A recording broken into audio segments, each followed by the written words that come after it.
Welcome back, everybody, to our drivers' press conference ahead of the FIA Formula One Chinese Grand Prix. Joining us for Group 2, we have from left to right, Max Verstappen, Alex Albon and Gabriel Bortoleto. Gabby, can you share with us what's going on? Or all right, let's get things underway. Max, perhaps we could start with you. So, first race weekend of 2026 done. You went from the back of the field to P6. Just how much potential do you think this year's Red Bull has? Yeah, I mean, for sure there is a lot of potential. It's just going to depend, of course, on if we can extract that, I guess, throughout the year. The gap, of course, was quite big, and also in the race, I think if I would have started, let's say, a little bit up front, I think the best that I could have done was one spot higher, because we didn't have the pace of the top four cars. We also had a lot of degradation and graining, but yeah, well, we'll see. We'll see what happens in the coming races, if we can close that gap a little bit. Do you think the gap between you and the top four cars was track specific to Albert Park? Do you think you'll be closer here? Impossible to know. I mean, yeah, honestly, it's such a jungle out there at the moment. I think that it's very hard to really know. I mean, I would hope that it gets a bit closer, not even bigger than the gap that it was in Melbourne. But it's clear that at the moment we cannot fight, with those cars. So does having a sprint weekend so early in the season complicate matters for you? I guess for everyone. I mean, it's difficult for everyone. Okay, look, final one from me. You've confirmed that you're doing the Nürburgring 24 hours, a little bit later in the year. Why does this race hold so much interest for you? Because it's one of the best races in the world. It's one of the best tracks. I mean, honestly, in a GT car, for me, that's like the perfect speed round there. I think if you go anything faster, it can be a bit dangerous in places. But yeah, it's just everything. I mean, I've been watching it, of course, for a long time. I know a lot of my friends, of course, that have been racing in it already. They say it's one of the best things ever. And I like racing other cars as well. So this was basically the first time that, yeah, I could do it proper. So yeah, I'm very excited. To see also how we are going to perform. I mean, it's a very stacked lineup and field in general. So I'm looking forward to it.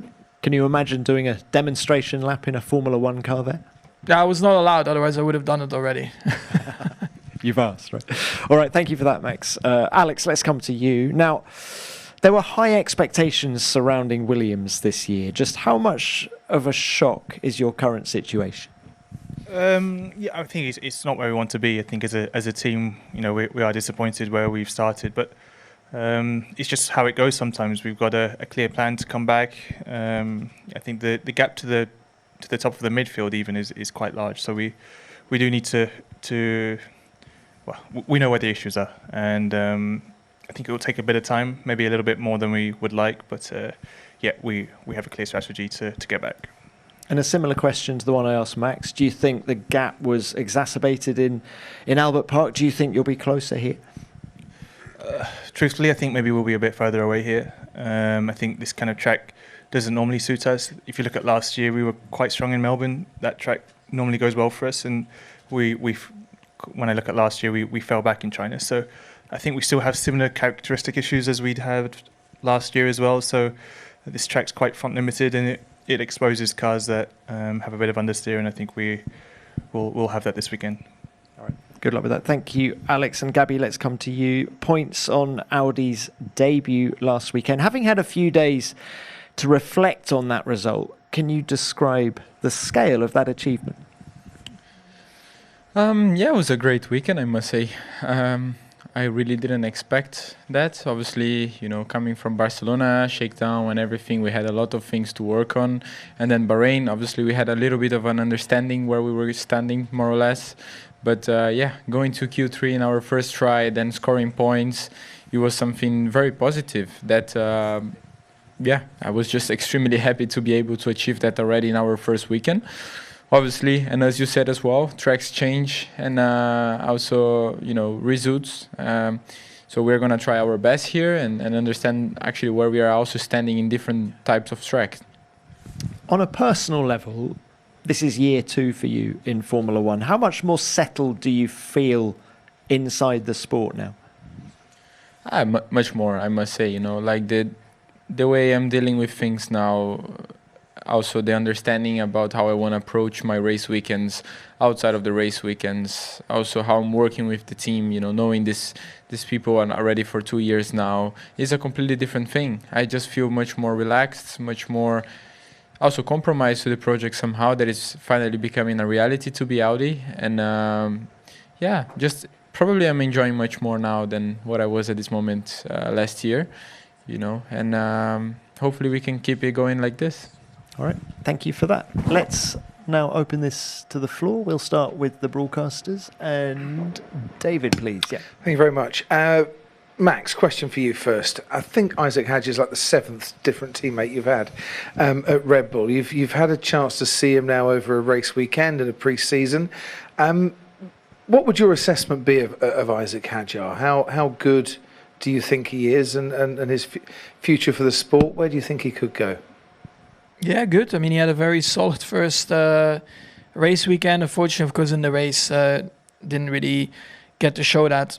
But I think it was a very good start, for the team. And also, when I had my troubles in qualifying, for him to be up there, that's exactly what we need as a team, So, a good start. So I hope that we can continue that way.